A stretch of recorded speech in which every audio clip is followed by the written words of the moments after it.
సమయం ఎప్పుడు తన రంగు మార్చుకుంటుందో ఎవ్వరికీ తెలవదు.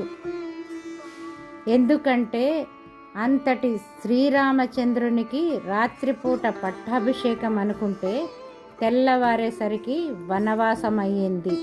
ఒక మనిషి ఏడుస్తూ ఏడుస్తూ కోపంలో మొత్తం చెప్తారో అంత నిజమే చెప్తారు.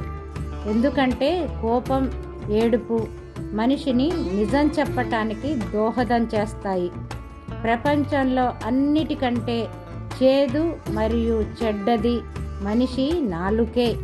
కానీ భగవంతుడు దానిని ఎలా చేశాడు అంటే అన్నిటికంటే తీయని బంధాలు, అతి తీయగా బంధాలను అది మాత్రమే మలుచుకోగలదు. బంధాలు ఎప్పుడు ఊరికనే తెగిపోవు, అపార్థాలతో, తలకు ఎక్కిన గర్వంతో తెగిపోతాయి.